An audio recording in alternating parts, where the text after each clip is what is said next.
सकारात्मक दिशा से एक नई गति, एक नई ऊर्जा और एक नया प्रवाह दे सकें।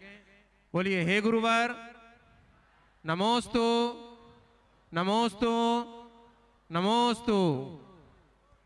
मैं परम पूज्य मुनि श्री संधान सागर जी महाराज के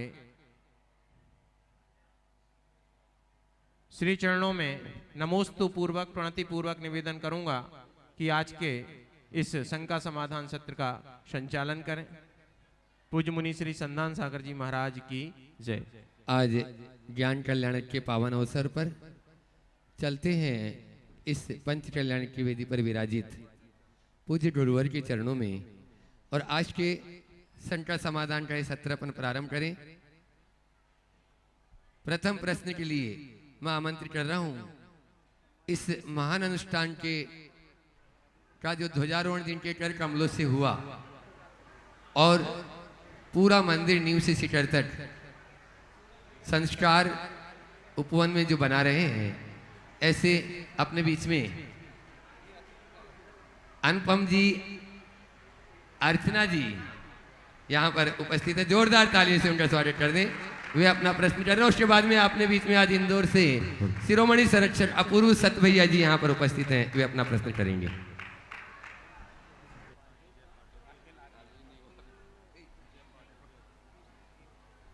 ओम बोलिए ओम। माइक पहले से चैट करके दें ताकि समय बचेगा और अलर्ट रहे। जिसका नाम बोलूं वे खड़े या हाथ ऊंचा कर दें ताकि माइक वहां तक पहुंच सके। नमोस्तु महाराज जी। महाराज जी मेरा प्रश्न भाव से संबंधित है। वैसे आपका जो इन भावों का फल क्या होगा उसकी काफ़ी डिटेल चर्चा हुई थी। उसी संबंध में अपने जैन दर्शन में भाव का बहुत महत्व बताया गया है। अपने जो 3 प्रकार के कसाय भी मन वचन काय के जो कसाय हैं उसमें मन से जो किया जाए उसकी ज़्यादा महत्ता दी जाती है, जबकि व्यवहारिक रूप से ये रहता है कि जो काया से जो कसाय होता है या हिंसा होती है वो लोगों की समाज के कानून भी बने उसके लिए, वचन से होती है उसको रोकने के लिए समाज है, लेकिन मन के लिए कोई ऐसा यंत्र भी नहीं बना कि जो पढ़ ले। यदि लोगों के मन में क्या चल रहा है वो पढ़ने का कोई यंत्र हो जाए तो बड़े बड़े चरित्रवान लोगों के या पोले खुल जाएंगे। इसी संबंध में महाराज जी मेरा एक प्रश्न है, ये है एक 3 स्थिति होती है। एक बालक है जो उसका सहपाठी जिससे वो शारीरिक रूप से, आर्थिक रूप से और सामाजिक रूप से थोड़ा कमज़ोर है, वो उसका अपमान कर देता है। वो बालक अपमान सहता है, उसके मन में बहुत भाव आता है कि मैं इसका बदला चुकाऊं, लेकिन परिस्थितिवश वो कुछ नहीं कर पाता। सिर्फ तीव्र भावों की तीव्रता रहती है और वो सोचता है जब मैं कभी बड़ा बनूंगा या मैं इस लायक होऊंगा तो इसका पिटाई करूंगा या हिसाब बराबर करूंगा।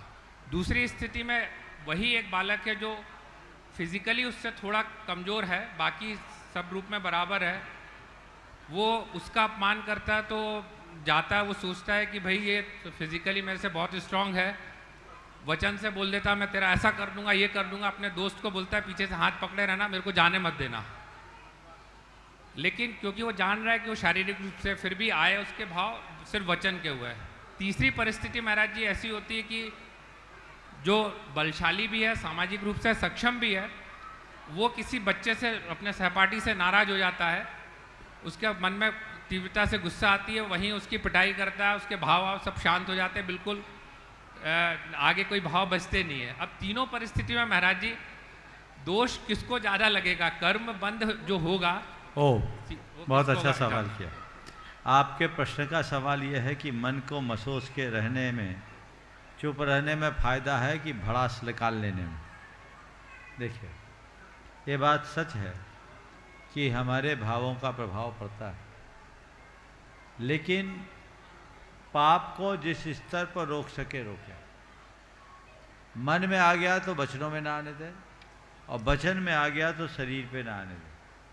अन्यथा अब मन में भाव आ गया किसी को ठोकने का तो ठोक ही दो, तो मामला गड़बड़ हो जाएगा। हमारे यहाँ तो अत्यंत सूक्ष्म बताया। 3 शब्द आपने सुना होगा, समरंभ, समारंभ, आरंभ। किसी कार्य को करने का आंतरिक संकल्प समरंभ कहलाता है। उसके योग्य सामग्री जुटाना समारंभ है, और उसे क्रियान्वित करना आरंभ है, जैसे हम मन से भी करते हैं, वचनों से भी करते हैं, शरीर से भी करते हैं, खुद भी करते हैं, दूसरों से भी कराते हैं, और न करते हैं न कराते हैं, लेकिन करने वाले का समर्थन करते हैं। तो ये हमारे पाप के स्तर है। जैन मनोविज्ञान में बहुत सूक्ष्मता से विवेचन किया। समारंभ हो तो समारंभ मत करो, समारंभ है तो आरंभ मत करो, मन में आए तो मन तक रोको, वचनों में न आने दो, वचन में आए तो उसको शरीर तक ना आने। तो आप मुझसे पूछ रहे हो कि परिस्थिति बस चुप रहने वाला अच्छा या सबको सल्टा देने वाला अच्छा? मैं ये कहूँगा दोनों अच्छे नहीं। चुप रह गए और मन में आग लगी है तो निरंतर झुलस रहे, सल्टा दिए तो वो भी पाप के भागी हो गए। तो सबसे अच्छा रास्ता क्या? हृदय को विशाल बनाए, सोच को सकारात्मक बनाए और सामने वाले की बात को नज़रअंदाज करे और क्षमा करने का पाठ पढ़े। ये हमारा धर्म है। अब तुलनात्मक रूप में पाप किसको ज़्यादा लगा?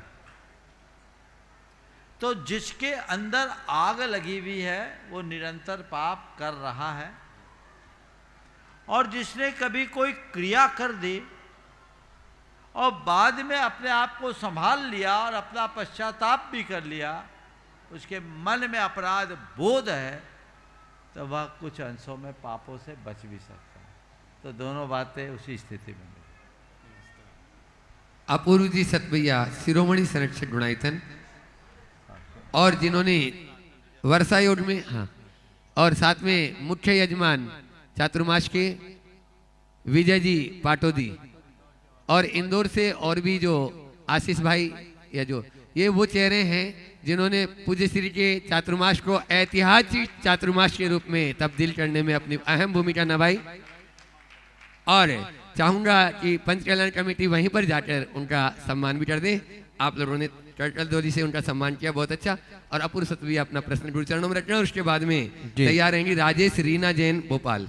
नमोस्तु भगवान, नमोस्तु। चुल्लक जी के चरणों में एक शामी। हे भगवान, अच्छा समय बुलेट ट्रेन के समान होता है, पता नहीं चलता कैसे निकल जाता, जो कि आपके क्रमश 6 माह के इंदौर प्रवास पे हम लोगों ने देखा, महसूस किया।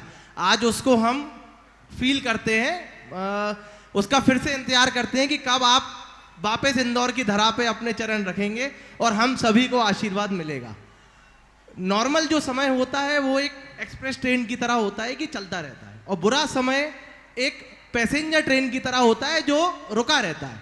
गुरुदेव थोड़ा सा कृपा करें और इसको आप थोड़ा सा इस पे ध्यान केंद्रित करें कि हम अलग अलग समय में अपने आप को कैसे धैर्यवान रखें। पहली बात तो यह है कि अच्छा समय अगर बुलेट ट्रेन की तरह दौड़ता है तो हमेशा नियम बना लो कि मैं बुलेट ट्रेन पे ही सफ़र करूं। और बुलेट ट्रेन में सफ़र करने के लिए आपको अपनी जेब भरनी होगी। जिस मनुष्य की पुण्य की जेब भरी होती है उसके लिए सदैव अच्छा समय हो। लेकिन अच्छा समय हो या बुरा समय, हम यात्री हैं, हमारे मन में ये बात बैठनी चाहिए, और यात्रा के क्रम में यात्रा का आनंद लेना चाहिए। अच्छे समय का अनुभव तो सब कर लेते हैं, लेकिन बुरे समय को जीने में लोगों को बहुत कठिनाई होती। तो जब कभी भी बुरा समय आए तो इसे भी अपने जीवन का एक हिस्सा माने और ये कहे चलो ये भी एक यात्रा है जो कट नहीं रही है, लेकिन हमें इसे काटना है। कम से कम अगर मेरी परिणति इसी यात्रा से जाने की है तो मुझे जाना है, रुके तो नहीं है। यदि सोच अच्छी बन जाए तो बुरा समय भी अच्छा समय हो जाएगा। मैं चाहूँगा एक बार इन सभी का जोरदार अभिनंदन। नमोस्तु भगवान, नमोस्तु। इन लोगों ने चातुर्मास में बहुत ही अच्छी भूमिका निभाई है, पुनः इनका स्वागत करें। चलिए आगे। और राजेश रीना जैन नहीं उपस्थित है? नहीं। अगला प्रश्न कर रहे हैं गुणायतन की ट्रस्टी राजेश श्वेता पारस होम्स, अपना प्रश्न कर रहे हैं। और उसके बाद में आज अपने बीच में अतिथिगण यहाँ पर उपस्थित है। मैं देख रहा हूँ तरुण जी पिथोड़े साहब और साथ में ही अखिल जी पटेल और अनुराग सिंघई साहब जो उच्च पदों पर आसीन है, और साथ में संदेश जी भी यहीं पर उपस्थित है, वे तैयार रहेंगे।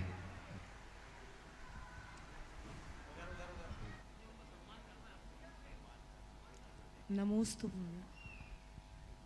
महर्षि। जैसे कि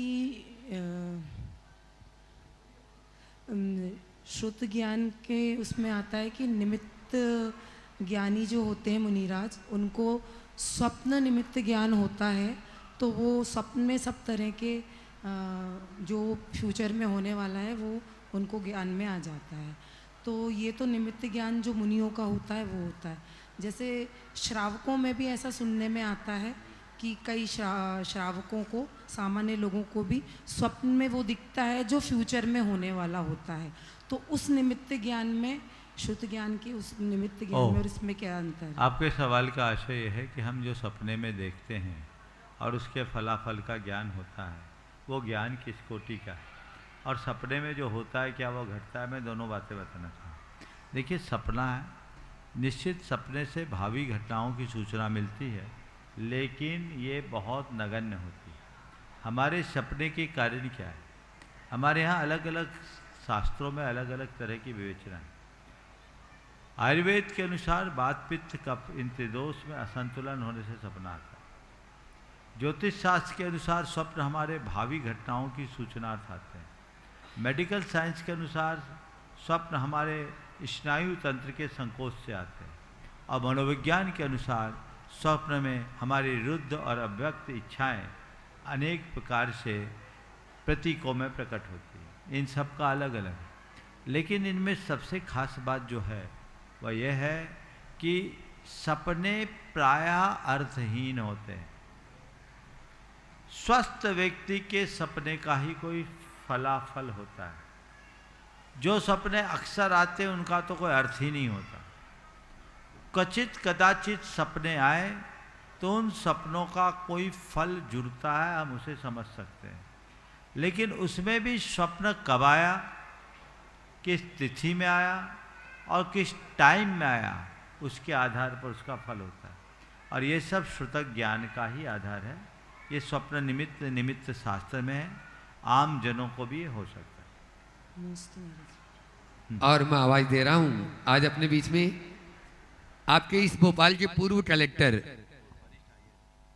तरुण जी पिथोड़े, वरिष्ठ आईएएस जो हैं और अभी वर्तमान में डायरेक्टर हैं भारत सरकार में। जोरदार तालियों से उनका स्वागत अभिनंदन कर दें। और मैं चाहूंगा प्रश्न के बाद यहाँ की पंच कल्याण कमेटी और साथ में अनुभव जी और संदेश जी भी, वे वहीं पर उनका सम्मान कर देंगे। गुरु जी, स्वामी जी, आप सभी को आपके चरण में मेरी वंदन। मैं ये पूछना चाहता हूँ कि हम लोग लगातार मेहनत करते हैं, फिर भी कई बार ऐसा लगता है कि कमी रह गई। कई बार वरिष्ठों से हमको सुनने मिलता है कि कमी रह गई। हम कैसे अपना सर्वस्व अपने कर्म के प्रति ऐसा रख सकते हैं कि हमारा मन हमेशा ये संतोष कर सके कि हमने बहुत अच्छा किया है? देखिए, एक पंक्ति कहूँगा। पहले तो मैं चाहूँगा लिथोड़े जी का जोरदार स्वागत करें। हमारे पिछले प्रवास में ये यहाँ के कलेक्टर थे और जो विधान हुआ था उसी समय की बात है ना, इनका बहुत महत्वपूर्ण योगदान था और आज भी उनकी वैसी ही निष्ठा है। जोरदार स्वागत करें। आपने जो बात कही, मैं उसके समाधान के लिए एक वाक्य कहूँगा। हम कोई अच्छा काम करें, ये हमारा पुरुषार्थ है, और उसका परिणाम अच्छा निकले, ये हमारा भाग्य है।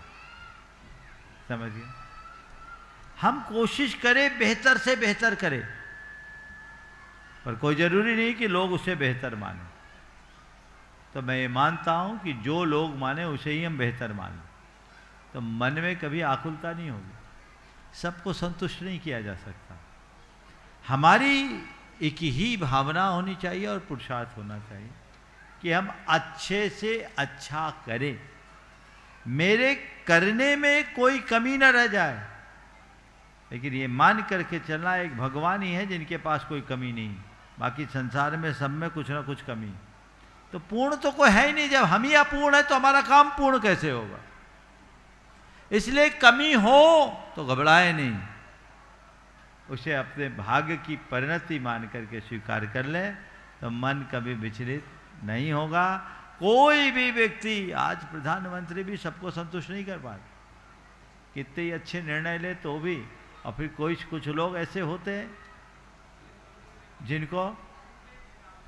जिनको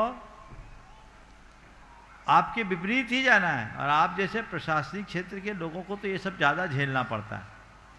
तो हम अपनी कुशलता से काम करें, सब बेहतर होगा। हाँ, यहाँ की पंच कल्याण कमेटी तरुण जी पिथोड़े साहब IAS का स्वागत अभिनंदन कर रही है, और साथ में संदेश जी भी, अनुभव सराफ संदेश जी और पूरी कमेटी।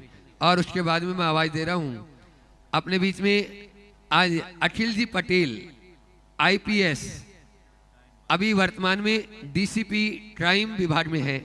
वे अपना प्रश्न और अपनी विनय अंजलि गुरु चरणों में प्रस्तुत कर रहे हैं, और साथ में उनका भी सम्मान यहाँ की कमेटी रही। आप लोग जोरदार तालियों से अखिल जी पटेल का भी स्वागत अभिनंदन करें, जो आज अपने बीच में अतिथि के रूप में।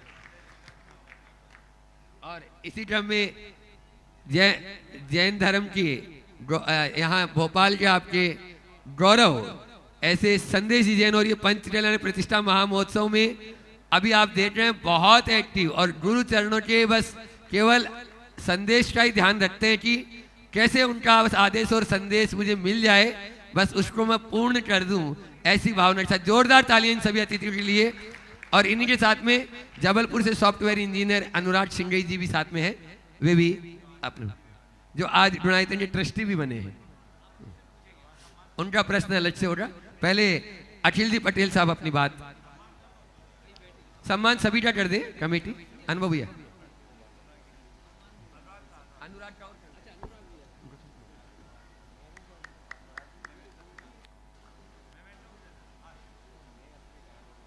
ओम, हाँ दे दो, दे दो। चलो, हाँ तीनों को दो। हाँ, ओम। एक बार जोरदार करतल ध्वनि इन व्यक्तित्व के सम्मान में। 3 मिनट हो गए। देश, समाज, धर्म और राष्ट्र की सेवा में समर्पित ये व्यक्तित्व।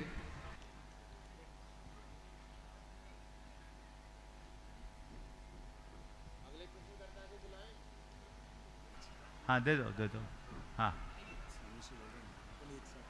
जी, अखिल पटेल जी से मैं एक स्मृति चिन्ह देते हुए जी हाँ अखिल पटेल जी से अनुरोध करूंगा कि वो अपना प्रश्न उपस्थित करें। श्री अखिल पटेल जी। गुरु जरा के श्री चरणों में मेरा प्रणाम, मेरा नमन। और मेरा प्रश्न महाराज जी ये है कि हम सभी को ये चीज़ ज्ञात है कि हम सभी खाली हाथ आए हैं, सभी को खाली हाथ जाना है, कुछ ही समय के सभी किराएदार हैं। लेकिन स्वामी जी, सभी के मन में धन को लेके, प्रतिष्ठा को लेके, सम्मान को लेके, हर तरीके का किसी ना किसी रूप में, किसी ना किसी भाव में संग्रह करने का वह रहता है, संग्रह करने का भाव रहता है। तो इस भाव से बिना प्रभावित हुए किस तरह अपने आचरण और विचार को हम करें? बहुत अच्छी बात है। हम खाली हाथ आए हैं, खाली हाथ जाएंगे, पता तो है, लेकिन हम लोगों के ज़िंदगी की सबसे बड़ी विडम्बना ये है कि पूरा जीवन इसी को झुटलाने में बिता देते हैं। इसको बोलते हैं व्यामोह। जब तक मन का व्यामोह दूर नहीं होता तब तक ऐसी चीज़ें केवल कहने की हो। दूसरे शब्दों में कहेंगे माया का प्रभाव हर व्यक्ति के चित्त पर बहुत गहरा होता है, और उस प्रभाव के परिणाम स्वरूप व्यक्ति जान करके भी अनजान बनता है। ये तभी होगा जब व्यक्ति के मन का भ्रम टूटेगा, जीवन के यथार्थ को जानेगा नहीं, स्वीकार करेगा। जब हम अंतरंग से जीवन के यथार्थ को स्वीकार करने में तत्पर होते हैं तो ये सब बातें हमारे जीवन में सहज हो जाती है, और फिर इस तरह की दुविधाएं खत्म हो जाती है। तो हम उसे जीते, तत्व ज्ञान, वास्तविकता का ज्ञान, जीवन और जीवन की व्यवस्था का, दूसरे शब्दों में कहें सत्य का परिज्ञान अंतर मन में बैठ जाए तो ये चीज़ें होगी, अन्यथा वही होगा जो हो रहा है। बहुत बहुत आशीर्वाद। और अब मैं बुला रहा हूँ जिन्होंने आज गुणायतन से ट्रस्टी के रूप में भी अपने आप को संबद्ध किया है, ऐसे अनुराग जी सिंगई जो जबलपुर से सॉफ्टवेयर इंजीनियर हैं, और ये ही नहीं, इनकी और प्रमाणित समूह में भी है अनुराग भाई, और इनकी बहन अंजलि रितेश जैन जो अभी अमेरिका में है और वो भी देख रही होगी, और उनको भी इन्होंने गुणायतन का संस्थापक सदस्य के रूप में बनाया है। जो और इनकी माता जी भी यहाँ पर उपस्थित आ जाएं आगे। एक बार जोरदार तालियों से स्वागत। और मैं चाहूंगा, और इनकी धर्मपत्नी प्रीति जैन प्रमाणिक समूह की कोऑर्डिनेटर है, एक बार तालियों में आप लोग कंजूसी क्यों करते हो। और चाहूंगा अंजलि रितेश जी का जो स्मृति चिन्ह है वो वहां तक पहुंचाएंगे। आज वो वहां कैलिफोर्निया अमेरिका से जो ट्रस्टी के रूप में जुड़ी है। और अब आप अनुराग जी अपनी मातेश्वरी के साथ में एक प्रश्न सवाल कर रहे हैं, और उसके बाद में संदेश भैया जो इस पंच चलाने में अहम भूमिका निभा रहे हैं और बहुत अच्छा गुरु चरणों में अभी बहुत आनंद भी ले रहे हैं, वे अपना प्रश्न गुरु चरणों में रखेंगे। नमोस्तु महाराज, नमोस्तु। गुरुदेव, आज के समय में हम जल प्रदूषण, वायु प्रदूषण, थोड़ा शांति रखें, शोर न रखें। हाँ बोलिए। और धरती का प्रदूषण तो देखते हैं, पर स्मार्टफोन के माध्यम से जो हमारा भावात्मक प्रदूषण हो रहा है, उसके बारे में मैं आपके माध्यम से लोगों को कहना चाहता हूं कि स्मार्टफोन का उपयोग कम करें और अपनी आत्मा को प्रज्ञा कैसे बढ़ाएं। बहुत अच्छा सवाल है। बाहर के प्रदूषण के प्रति लोग बहुत जागरूक दिखते हैं और चिंता भी करते हैं। पर्यावरण की शुद्धि की बात हमेशा की जाती है, लेकिन ये सत्य है कि हम अपने आंतरिक प्रदूषण को प्रायः नज़रअंदाज कर देते हैं। हमें अपने आंतरिक प्रदूषण को भी ठीक करने की कोशिश करनी चाहिए, और धर्म साधना आराधना हमारे उसी आंतरिक प्रदूषण को ठीक करने का एक रास्ता है। जब तक हम अपने मन के दूषण को दूर नहीं करेंगे, हमारा जीवन प्रदूषित ही होगा। बाहर का प्रदूषण तो एक जीवन को बिगाड़ता है, पर मन का प्रदूषण हमारा भाव बर्बाद कर देता है। तो मन के प्रदूषण को हमें दूर करने के लिए कटिबद्ध होने की आवश्यकता है। उसके लिए हमें अपने आप को तैयार करना होगा। आपने बहुत अच्छी बात की कि इस प्रदूषण में वर्तमान का माहौल बहुत बड़ी भूमिका निभाता है, और उसमें भी अनावश्यक रूप से गैजेट्स और इंटरनेट का प्रयोग करना। आपने एक बहुत अच्छा सुझाव दिया है कि लोग स्मार्टफोन का कम से कम प्रयोग करें। मैं आपसे कहता हूं कि किसी भी साधन का विरोध करना उचित नहीं है। आज स्मार्टफोन और इंटरनेट आपके लिए एक अच्छा माध्यम है। इनसे बहुत सारे चीज़ें आपकी हो जाती है, अच्छी बातें भी इसी के माध्यम से फैलती है। आप इनका उपयोग कीजिए, उपभोग कीजिए, लेकिन कितना करना ये देखिए। इन्हें अपने जीवन का अंग मत बनने दीजिए। जहाँ आवश्यक है वहाँ कीजिए। अनावश्यक रूप में आपके विचार और व्यवहार दोनों को बर्बाद करता है। आज सब लोग मोबाइल में ही मगन रहते हैं और कुछ नहीं करते, रील को स्क्रॉल करते करते कितने घंटे खराब कर देते पता नहीं। इससे आपकी संवादहीनता बढ़ती है, स्नेहहीनता बढ़ती है, संवेदनहीनता बढ़ती है और संस्कारहीनता भी बढ़ती है।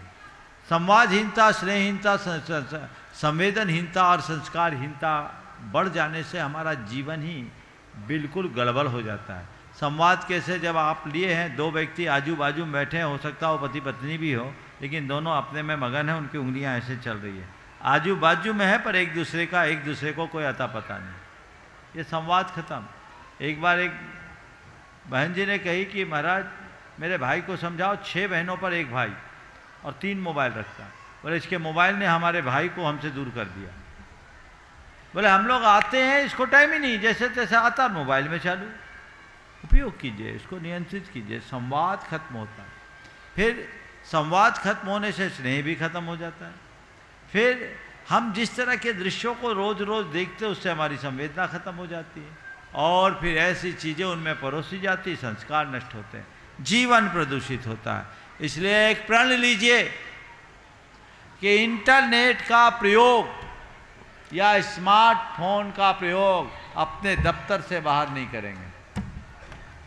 आपका जीवन क्या जरूरत है आपको दफ्तर से बाहर उसका? अब तो लोग रात में जब तक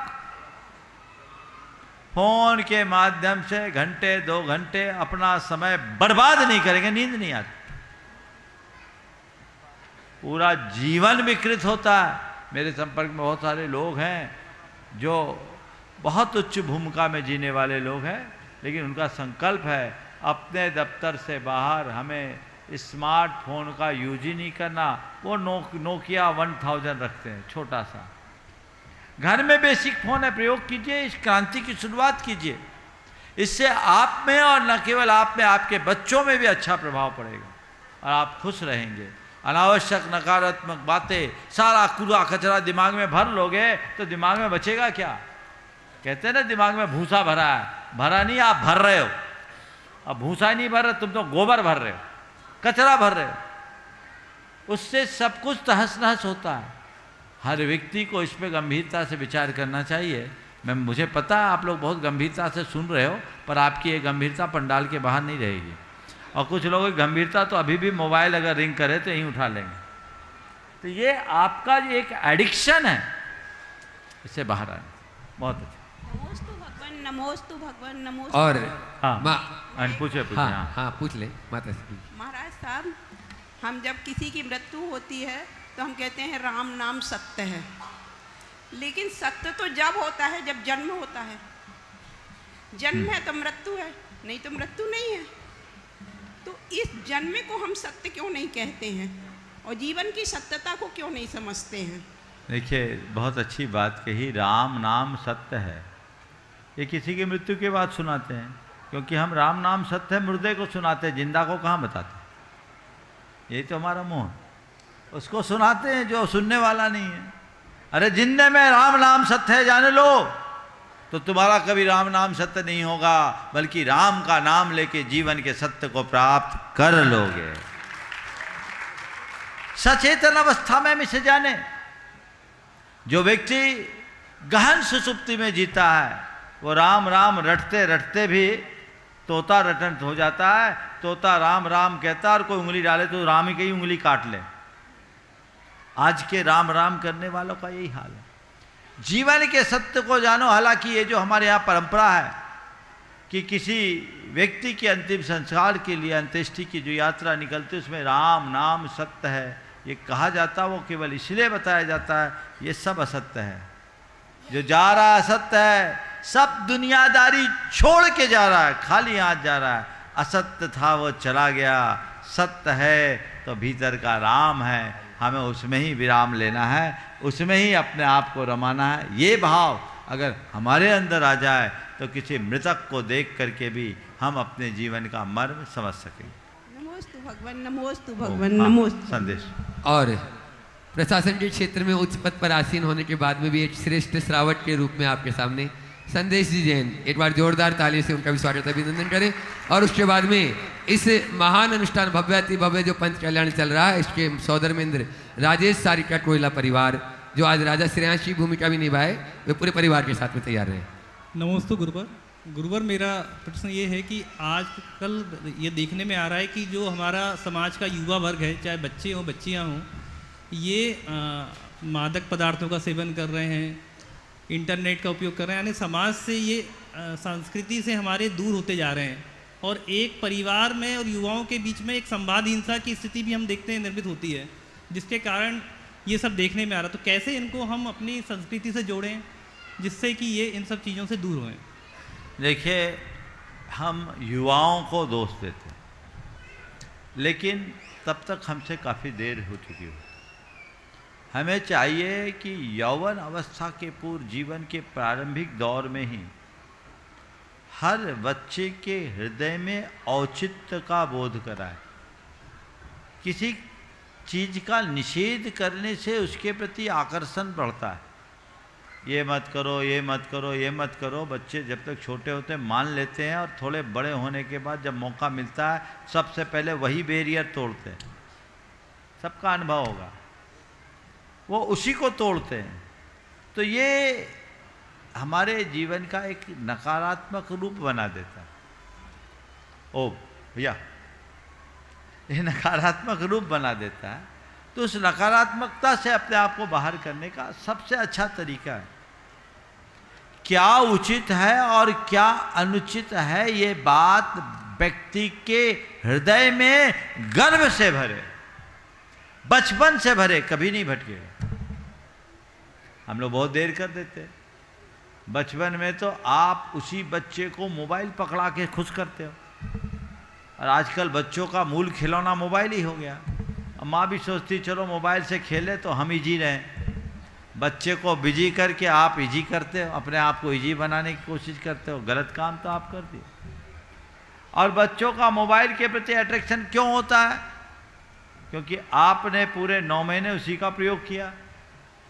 विज्ञान भी कहता है कि उससे गर्भस्थ शिशु पर दुष्प्रभाव पड़ता है रेडिएशन से, संस्कार भी बिगड़ते हैं। एक वीडियो किसी ने दिखाया था कुछ दिन पहले, एक छोटा बच्चा था 2 महीने का, वो अपने हाथ में मोबाइल लिया और उसकी मोबाइल वापस ले ली तो इतना जोर जोर से चीखते हुए विलाप किया कि सबका हृदय द्रवीभूत हो जाए। छोटा सा बच्चा। इसका कारण क्या है? मुझे एक ही बात समझ में आती है कि उसकी माँ ने खूब मोबाइल का प्रयोग किया तो बच्चे को मोबाइल की लत पेट से लग गई। अगर हम शुरू से अच्छी आदतें खुद में रखें और अपनी संतान में औचित्य का बोध कराएं। मैं एक घटना बताता हूँ, औचित्य बोध कैसे होता है और उसका परिणाम क्या होता है। एक छोटा सा बच्चा 2.5 साल का, बहुत पुरानी बात बोल रहा हूँ, 1997 की, मेरे पास आया। उसके जेब में 5 स्टार चॉकलेट थी। मेरी नज़र पड़ी, मैंने कहा बेटा क्या है? बोले चॉकलेट। किसने दिया? बोला चाचा ने। तो तुम्हें पता है इसमें तो एग रहता है। मेरी बात पूरी भी नहीं हुई, बोला मैं सीधे भागा।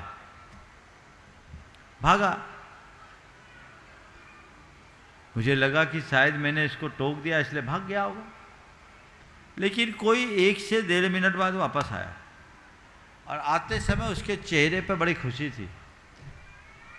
आते ही उसने बोला महाराज जी मैंने इसको फेंक दिया। फेंक दिया? बोले हाँ फेंक दिया। बोले कहाँ फेंका? बोले नाली में। तो मेरे पास एक व्यक्ति खड़ा था, बैठा था। बोले नाली में क्यों फेंका?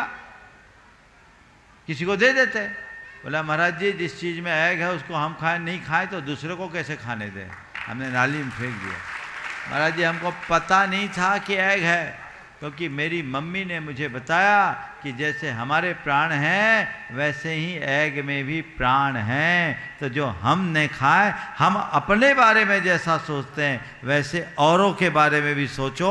औरों के बारे में सोचने वाला ही मनुष्य होता है। एक छोटे से बच्चे ने ये बोध करा दिया।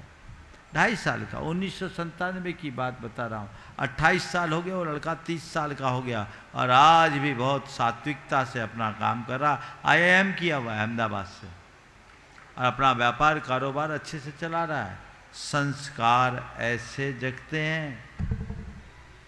तो मैं सभी से बोलता हूँ, आप पहले खुद औचित्य का अनुपालन करें, फिर औरों को औचित्य का बोध कराए। अक्सर होता है खुद सिगरेट पीने वाला बच्चे से अपेक्षा रखता कि न पिए। तुम खुद तो मोबाइल चलाओगे, बच्चों को मना करोगे। तो जिन बातों से आप बचना चाहते, नशे से बचना चाहते, तो आपको वो आदर्श उपस्थित करना चाहिए। बच्चे के दिमाग में ये बात बिठाल दीजिए कि ये काम हमें नहीं करना तो नहीं करेगा। जो परिवार विशुद्धतया शाकाहारी है, उनके हृदय में मांसाहार के प्रति कभी अनुराग नहीं होता। होता है क्या? बहुत कम, एक्सेप्शनल केस। लेकिन नशे के प्रति क्यों? क्योंकि उनने आपको नशा करते देखा है। भले आप गुटखा खा रहे हो, आप जब खुद नशे की लत में रहेंगे, छोटा नशा दूसरे सामने वाले को बड़े नशे की तरफ प्रेरित कर सकता है। तो जो चीजें वर्ज्य है उसका ग्रहण करना मेरे लिए किसी भी अर्थ में उचित नहीं है। ये भाव भूमि का अंतर मन में गहरा दीजिए, फिर कुछ कहने और करने की आवश्यकता शेष नहीं रही।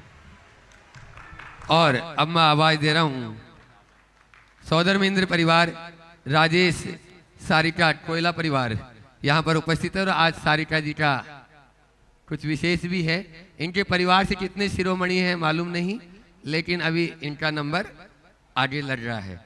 और उसके बाद में अपने बीच में डिप्टी डायरेक्टर दूरदर्शन भोपाल अरुण कुमार जी जैन यहाँ पर उपस्थित है, वे अपना प्रश्न करें।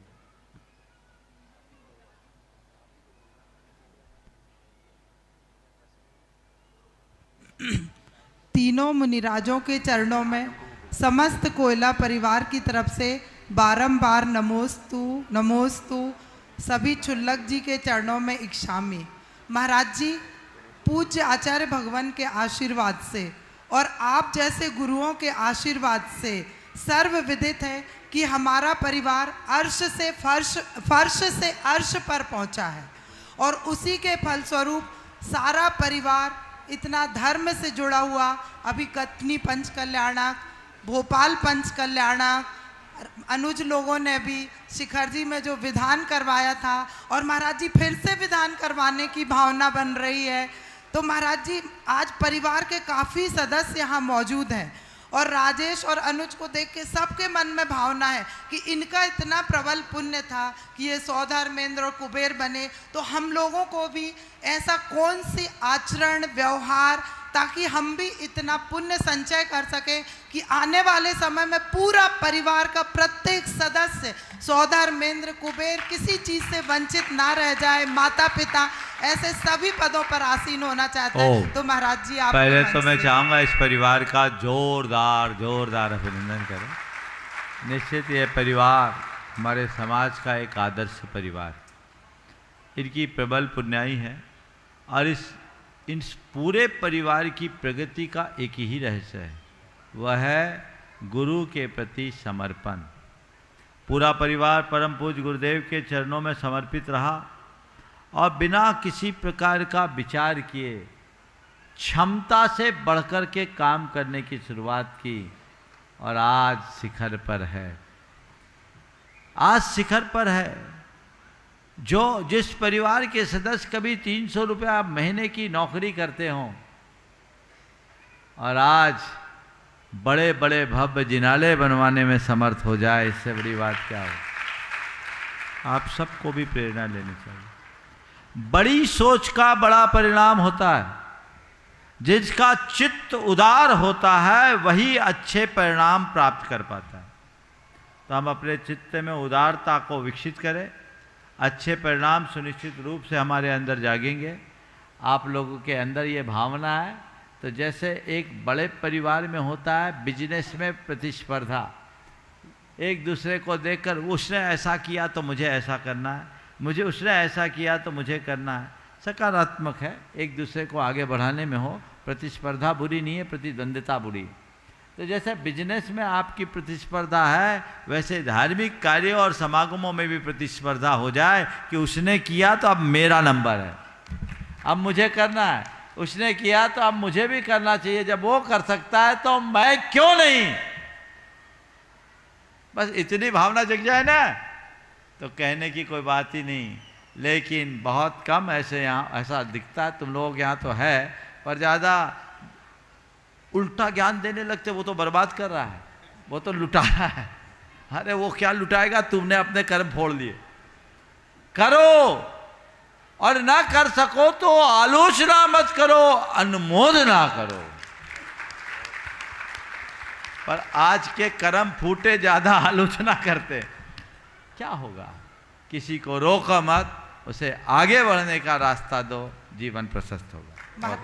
महाराज जी, चाची ने अभी विधि नायक मूर्ति ली है तो वो कुछ आपके मुंह से सुनना चाहती कि क्या पुण्य। कहाँ के लिए? इंदौर, कटनी। महाराज जी सुब्रत सागर महाराज जी के साथ इनके गांव में, वहाँ भी हो गया, वहाँ भी हो गया। वहाँ देखो विधि नायक तो मूल प्रतिमा होती है, बहुत सुंदर। विधि नायक किसी भी प्रतिष्ठा अनुष्ठान में मूल होते हैं। सबसे पहले सारे संस्कार उन्हीं पर किया गया और वो उस पूरे के पूरे मंदिर की सबसे प्रमुखता होती। तो ये बहुत बड़ा सौभाग्य आपको प्राप्त हुआ। बहुत बहुत आशीर्वाद। नमोस्तु महाराज जी, नमोस्तु। अरुण कुमार जी जैन, डिप्टी डायरेक्टर दूरदर्शन भोपाल, वे अपना प्रश्न कर रहे हैं और अब मैं इस मंच को लेकर चल रहा हूँ दूसरी दिशा में।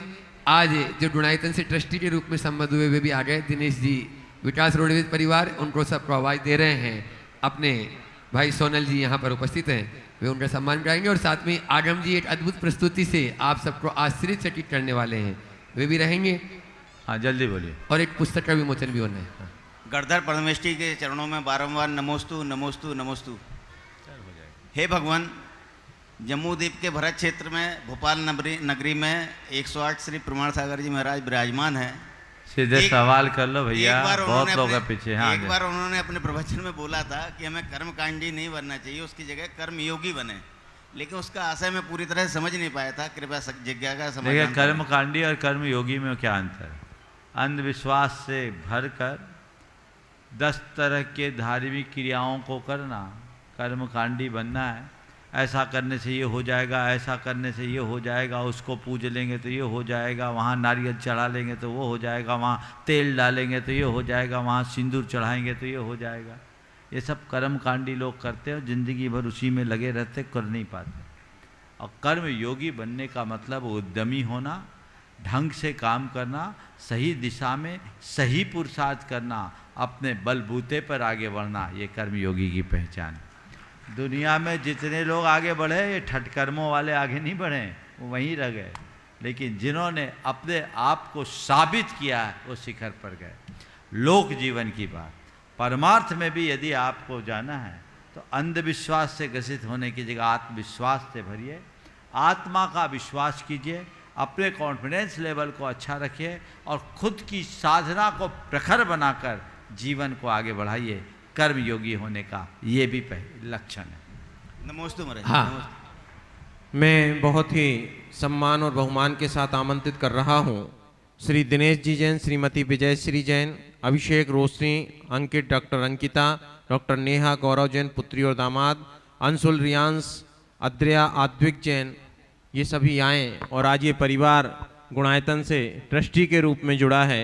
मैं आमंत्रित करूँगा पंडित अनुपम जी भोपाल, राजेश जी पारस, अनुभव जी सराफ और अरविंद जी सुपारी को कि इस परिवार का स्वागत बंदन करें। और उसके पश्चात दिनेश जी की परिवार की ओर से एक प्रश्न, पहले प्रश्न कर लें।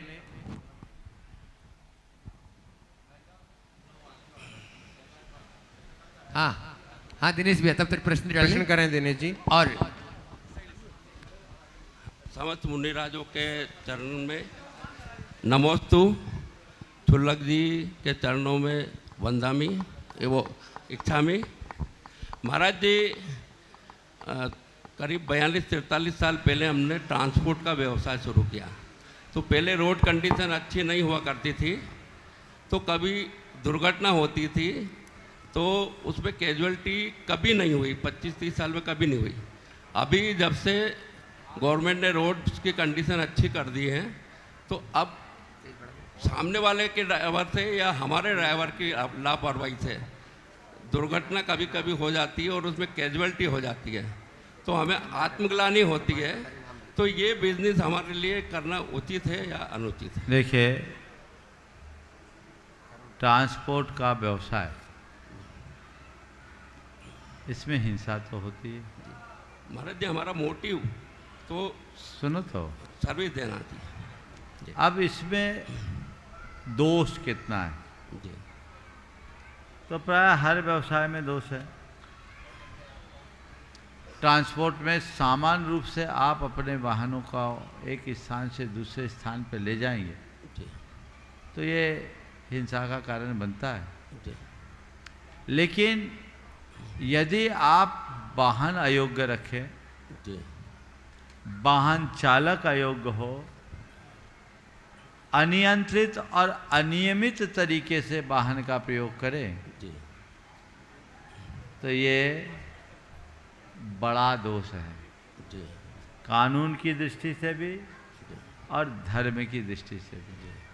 कई बार इस तरह के व्यवसाय के लोग अतिरिक्त लाभ कमाने की आकांक्षा से कई चीज़ों को नज़रअंदाज कर देते हैं।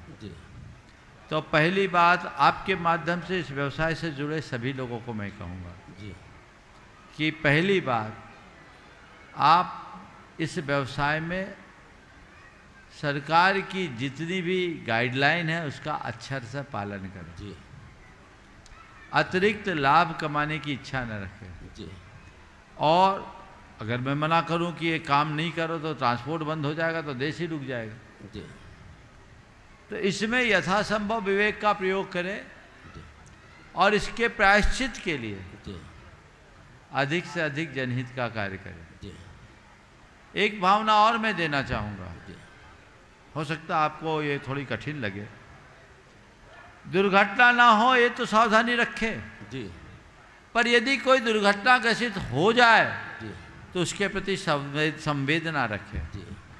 गाड़ियाँ दबा के भगाने की जगह आप उसकी चिकित्सा कराएं। आप एक अर्निंग पर्सन हो, आप कमा रहे, उसने तो सब गंवा दिया। इंश्योरेंस से सामने वाले को मिले तो आप सुनिश्चित करते ही हैं, मिलता है, लेकिन हमें भी मानवीयता के आधार पर कुछ देना चाहिए। हालांकि कई लोग बोलते हैं महाराज गाड़ी ना भगाएं तो गाड़ी नहीं बचेगी, ड्राइवर भी नहीं बचेगा। तो परिस्थिति के अनुरूप जो कुछ है आप करें, पर अपनी गाड़ी सीधे थाने में ले जाएं। उस व्यक्ति की उपेक्षा ना करें, उस समय उस व्यक्ति को जरूरत है, और अपना बचाव करते हुए यदि ये कार्य होता है तो मैं समझता हूँ ये एक प्रायश्चित भी होगा। अभी भी बड़े बड़े इंडस्ट्रीज में जितने भी लोग होते हैं वर्किंग आवर्स में, यदि किसी के साथ कोई कैजुअलिटी होती है, भले दुर्घटना से वह सामयिक, तो उसका जिम्मेदार कौन होता है? हाँ, मालिक होता है, उसको करना पड़ता है। तो इंडस्ट्री में वर्किंग का प्लेस है और आपके लिए पूरी सड़क आपका वर्किंग प्लेस है। ये विचार अगर हर ट्रांसपोर्टर रख ले तो बहुत बड़ा परिवर्तन होगा। महाराज फिर तो हमको कुछ बचेगा ही नहीं। क्यों नहीं बचेगा? बिजनेसमैन अगर सभी एक सी नीति लेकर के चले तो सब बचेगा, और आप बचोगे, औरों को बचा कर बचोगे। बहुत बहुत आशीर्वाद करिए जी। चातुर्मास समिति की ओर से हाँ धन प्रवाह दिनेश जी परिवार का अभिनंदन करें। और इसके बाद मैं बड़े ही प्रसन्नता पूर्वक आगम आपके सामने तैयार आमंत्रित कर रहा हूं आगम जैन इंदौर को, जो आपके सामने एक बहुत ही सुंदर प्रस्तुति भावना योग के ऊपर इंदौर में एक रिसर्च हुई, एक ग्रुप पर 6 हफ्तों तक भावना योग को देखा गया, उसके अनुप्रयोग किए गए और उसके जो परिणाम आए वो पूरी चिकित्सीय समीक्षा के अंतर्गत, और उसके एक पूरी प्रस्तुतिकरण आगम जैन इंदौर हमारे बीच में लेकर आ रहे हैं। मैं चाहूंगा एक बार जोरदार करतल ध्वनि से हम इनका अभिनंदन करें। आगम जैन इंदौर। आचार्य श्री विद्यासागर जी महाराज को बारंबार नमन। नमोस्तु गुरुदेव। मुनि श्री 108 संदान सागर जी महाराज एवं निर्वेक सागर जी महाराज जी को नमोस्तु। सभी शुल्लक जी को एक शामिल। मेरा नाम आगम जैन है और मैंने रिसेंटली एरोस्पेस इंजीनियरिंग कंप्लीट किया VIT यूनिवर्सिटी से। मैं इसरो और नासा में भी रिसर्च इंटर्नशिप और रिसर्च प्रोजेक्ट्स पूरे कर चुका हूँ, और मैं कुछ अन्य एनालॉग एस्ट्रोनॉट मिशंस और scientist astronaut candidate qualification programmes में भी चयनित हुआ हूँ। भावना योग के दुनिया में पहले रिसर्च पेपर पब्लिश होने के बाद और दूसरे रिसर्च पेपर इंटरनेशनल लेवल पर पब्लिश होने के बाद, जो कि था in collaboration with NASA Ames research centre, और अब हम तीसरे रिसर्च प्रोजेक्ट के साथ आप सभी के समक्ष उसके परिणामों के साथ प्रस्तुत करने जा रहे हैं, जिसका टाइटल है evaluating the psychological impact of Bhavana yoga, a comprehensive research study which is under the guidance of Muni Shri 108 प्रमाण सागर जी महाराज। और इस प्रोजेक्ट में डॉक्टर सरोज कोठारी जी ने भी हमें गाइड किया है। अब मैं डायरेक्ट मूव करना चाहूँगा रिजल्ट्स पर।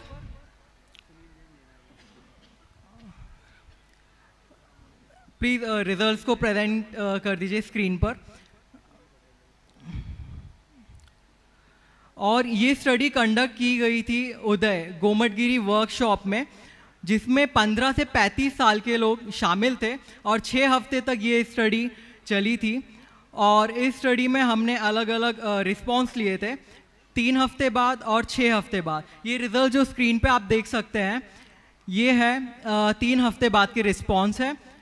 और इसमें हम देख सकते हैं कि मेजॉरिटी ऑफ द पीपल में हमें पॉजिटिव चेंज देखने को मिला। यहाँ पर एक्स एक्सिस पे कैंडिडेट्स हैं फ्रॉम A to O और वाई एक्सिस पर 0 to 250 के स्कोर्स हैं। ये एक स्टैंडर्डाइज टेस्ट यूज़ करके इस पैरामीटर्स को हमने एनालाइज किया। ये आप देख सकते हैं जो स्क्रीन पर ये रिजल्ट्स हैं, पहले ब्लू वाले और जो येलो हैं वो बाद वाले हैं। इसके बाद हमने अलग अलग पैरामीटर्स पर स्टडी करके उसके रिजल्ट्स को एनालाइज किया, जिसमें एरिया 1 है सेटिस्फिकेशन, एरिया 2 है efficiency, area 3 sociability, area 4 mental health और एरिया 5 है इंटरपर्सनल रिलेशंस। और हमें सबसे ज़्यादा चेंज देखने को मिला है मेंटल हेल्थ पर, सबसे ज़्यादा जो पॉजिटिव चेंज है। और इसके बाद मैं डायरेक्ट समराइज़ करना चाहूँगा हमारे रिजल्ट को। जो सिग्निफिकेंट इम्प्रूवमेंट देखने मिला है मेंटल हेल्थ पर, और इससे हमें पता चलता है कि भावना योग करने के बाद कैसे भावना योग हेल्प कर सकता है स्ट्रेस मैनेजमेंट में, कॉग्निटिव वेलबींग, स्ट्रेस रिडक्शन और इमोशनल स्टेबिलिटी में। भावना योग एक योग नहीं है, ये एक इमोशन है, ये एक एक्सपेरिमेंट है, ये फीलिंग है हमारे इमोशनल वेलबींग को ठीक करने के लिए। रिजल्ट्स में आप देख सकते हैं कुछ कुछ के रिस्पॉन्स बाद में डिक्रीज भी हुए हैं, और जब हमने उनके कमेंट्स और फीडबैक लिए गए तो उससे हमें पता चला कि या इन लोगों ने भावना योग करना छोड़ दिया था या इनके भावना योग की डेली प्रैक्टिस में कुछ गैप्स हमें देखने को मिले हैं। ये आप देख सकते हैं स्क्रीन पर, ये 4 पैरामीटर्स के रिजल्ट हैं 4 एरियाज़ के। और अब मैं मुस्कान दीदी को माइक हैंड ओवर करना चाहूँगा जो कि कंक्लूड करेंगे इस स्टडी को। सभी को सादर जय जिनेन्द्र। जैसा कि आप देख रहे हैं कि सबसे ज़्यादा जो डिफरेंस हमें जो देखने को मिला है मेंटल हेल्थ में देखने को मिला हैगा।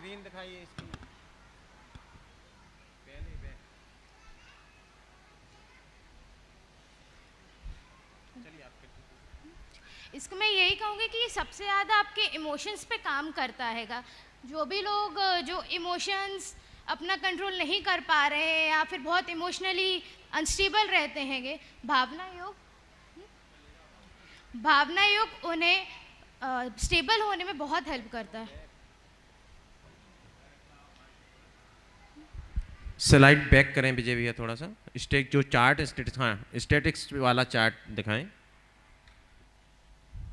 इसके साथ साथ उनकी एफिशिएंसी पे भी बहुत बड़ा एक इम्पैक्ट पड़ा है, बदलाव आया है। जो लोग अपना जो काम हैगा वो बहुत धीरे धीरे करते थे और जो अपने दिन भर में कहते थे कि हम बहुत थक रहे हैं, हमसे ये नहीं हो रहा हैगा, तो वो एफिशिएंसी उनसे बड़ी हैगी। वो अब अपना जो काम है बहुत जल्दी जल्दी कर रहे हैं। Thank you. देखिए भावना योग के क्या परिणाम हैं, मैं आपको थोड़ा सा समराइज कर देता हूं कि 3-4 जगहों पर फील्ड्स में जो है हमें कुछ पॉजिटिव रिजल्ट्स देखने को मिले हैं। सबसे पहला है संतुष्टि। हम बहुत काम करते हैं लेकिन कई बार उस काम को करने के बाद भी मन में रह जाता है कि हमें उससे संतुष्टि नहीं मिलती कि हमने काम किया क्यों। हमें लगता है कि मजबूरी में हम ये काम कर रहे हैं, लेकिन जब भावना योग को हम नियमित करते हैं तो उस किसी काम को करने के बाद हमारे मन में संतुष्टि आती है और उससे हमारे को काम करने का आनंद आता है और हम जीवन को सकारात्मक दिशा की ओर ले जाते हैं। दूसरी चीज है जो सोशबिलिटी, हम सामाजिक हो रहे हैं। जैसा कि अभी पूज्य मुनिश्री कह रहे थे कि हम मोबाइल के दौर में, सोशल मीडिया के दौर में संवादहीनता की स्थिति बन रही है, तो हम इस भावना योग से उस संवादहीनता से परे जाकर के और हम समाज में भी संवाद स्थापित कर पाते हैं। और जिसका समाज से संवाद स्थापित ना हुआ हो वो कभी स्वयं से संवाद स्थापित नहीं कर सकता। इसलिए समाज के माध्यम से हम अपने आप से भी संवाद करने की स्थिति में पहुंचते हैं। तीसरा जो क्षेत्र है मेंटल हेल्थ यानी कि मानसिक स्वास्थ्य, मैं आपको बता दूं कि आज वर्तमान में जो सबसे बड़ी समस्या है वो हुआ है और इसके साथ ही चले हैं। और मैं अब एक बार जोरदार तालियां इस पूरी टीम के लिए मैं चाहूंगा, आगम जैन और उनकी टीम के लिए, डॉक्टर सरोज कोठिया के लिए भी इसमें चलें, बहुत अच्छी ये है। और जो इससे नहीं जुड़े हैं वो भी इससे जुड़े। और भावना योग का जो पूर्व रूप है या उसका विस्तार है वो पूज्य मुनिश्री की 4 बातों के माध्यम से है। और 4 बातें 14 भागों की 16 पुस्तक का एक पूरा सेट आपको बाहर उपलब्ध है और जिसका मूल्य बहुत अधिक है, लेकिन हमारे कुछ पुण्यार्जकों के सहयोग से मात्र 1100 रुपये में एक गिफ्ट पैक के रूप में वो यहाँ पर उपलब्ध है। भैया इसको एक बार दिखा दीजिएगा। जो भी चाहें वो अपने विशेष अवसरों पर एक जीवन को नई दिशा देने के लिए ये 4 बातें पूरा गिफ्ट इस प्रकार से हमारे पास उपलब्ध है। तो आप इस अपने जो हम गिफ्ट देते हैं, बहुत सारी चीज़ें कई बार घूमती रहती हैं, लेकिन इस प्रकार के यदि हम गिफ्ट देते हैं तो अपने जीवन को भी हम बदल सकते हैं और दूसरों के जीवन को भी बदलने में महत्वपूर्ण भूमिका निभा सकते हैं। ये हमारे पास कल तक 1100 रुपये की मात्र राशि में रियायत मूल्य पर उपलब्ध है। इसके बाद शायद रियायत ना रहे पूर्ण रूप में, तो इस मौके का लाभ आप जरूर उठाएं। और इसी के साथ आज जो दोपहर में 2 पुस्तकों का विमोचन और हुआ था, शिशुशाला और कुमारशाला। अभी 1 पुस्तक का विमोचन और होना है, क्योंकि आज परम पूज्य निर्यापक श्रमण मुनि श्री प्रशांत सागर जी महाराज का आज समाधि दिवस भी, और उस विषय में महाराज श्री जी से अनुरोध करूंगा मैं, वे 2 लाइन बोलेंगे भी इसी पुस्तक के विमोचन के लिए। इधर यहाँ पर महाराज श्री जी बोलेंगे, कुछ समय कम बचा है। तरुण जी पिथौड़े से वरिष्ठ IAS और अखिल जी पटेल IPS, अनुराग जी सिंगई, और साथ में ही अंजलि जी भी कैलिफोर्निया की जो है वो आज ट्रस्टी ग्रुप में जुड़ी, वे भी आ जाएंगी। इन पुस्तकों का विमोचन उनके कार्यक्रम अनुसार संदेश जी जैन और प्रशांत जी सेज यूनिवर्सिटी, वे भी आ जाएं।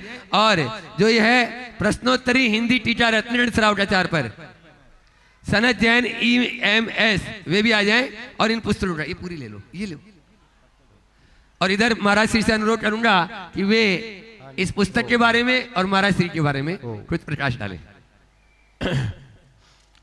समाधिस्थ निर्यापक मुनि श्री प्रशांत सागर जी महाराज, जो कि आचार्य श्री के स्नेही शिष्यों में एक शिष्य थे, उन्होंने अपने जीवन काल में अनेक पुस्तकों का सृजन किया और उनकी समाधि की पूर्व अंतिम जो कृति है रत्नकरण श्रावकाचार, इसका उन्होंने संकलन किया था। बाद में इलक निजानंद जी ने उसका संपादन करते हुए यह कृति आप तक आज विमोचन हो रही है। निश्चित ही श्रावकों के लिए एक दिशा बोध देगी, जिससे उनका जीवन उन्नत और अच्छा बन सकेगा, इसलिए इसको पढ़िएगा। हाँ, और आज जो ट्रस्टी के रूप में जुड़ी है, उनका समाधि दिवस भी है। हम ऐसे समाधिस्थ मुनिराज के श्री अंजलि जी अपना प्रश्न करना चाह रही हैं कैलिफोर्निया। और अपने बीच में गौरी शंकर जी ड्रोयल, अंजना ड्रोयल, यहाँ पे घोटू भैया अब उपस्थित है, वे अपना प्रश्न गुरु चरणों में रखें। हाँ अंजलि जी आप बोलें, तब तक घोटू भैया तैयार रहे। नमोस्तु महाराज जी, नमोस्तु महाराज जी, नमोस्तु महाराज जी। मेरी जर्नी अभी जैन आगम में बिल्कुल बिगनिंग में है, अभी पढ़ना चालू किया है। एक्चुअली मुझे कुछ रिसर्च करना था टाइम के ऊपर, तो उस कारण से मैंने तत्वार शास्त्र सूत्र पढ़ना चालू किया, 8वां अध्याय। और उसमें समय को सबसे छोटा अंक माना है टाइम का, इनफाइनाइट समय में डिवाइड होता है।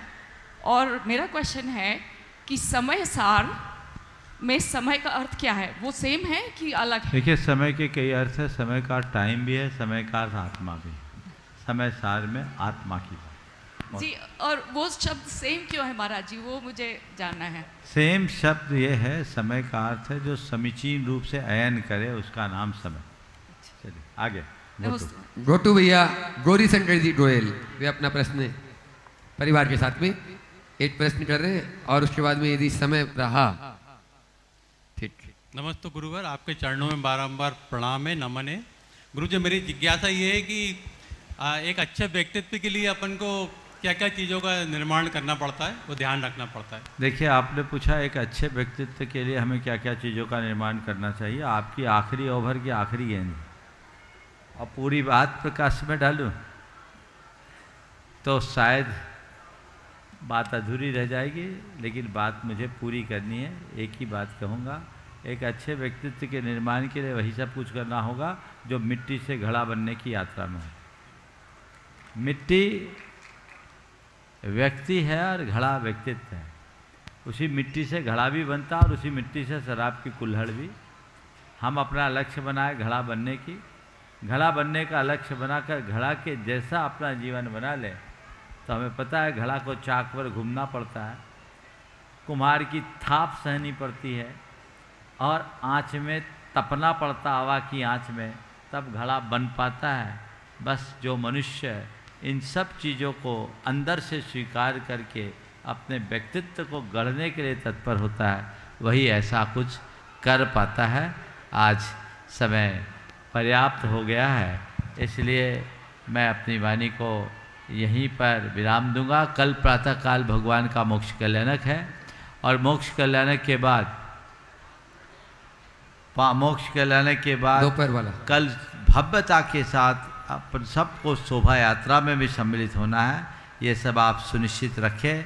और इसके बाद 22 तारीख और 23 तारीख को अभिरुचि और अशोका गार्डन के लिए संयुक्त लाभ मिलने वाला है, जैसी सुविधा होगी बता देंगे। और अगर आप लोग चाहेंगे, कल चर्चा करेंगे, महाराज जी की बड़ी इच्छा है एक भावना योग हो जाए, तो आप लोग चाहेंगे तो 21 तारीख की सुबह यहाँ भावना योग हो सकता है। आप लोग चाहेंगे? देखिए थोड़ा हाथ उठाओ। चलो कल सुबह तय करेंगे। आप लोग भावना देख के लग रहा है कि 21 तारीख को प्रातःकाल कोई कार्यक्रम नहीं है, यहाँ बृहद रूप से भावना योग, ये सूचना सब तक पहुँचा दीजिए। सुबह से भावना योग और उसके बाद महामस्तकाभिषेक प्रातः 6:15। जल्दी आना पड़ेगा ना, ठीक है? 6:15 से 8 बजे तक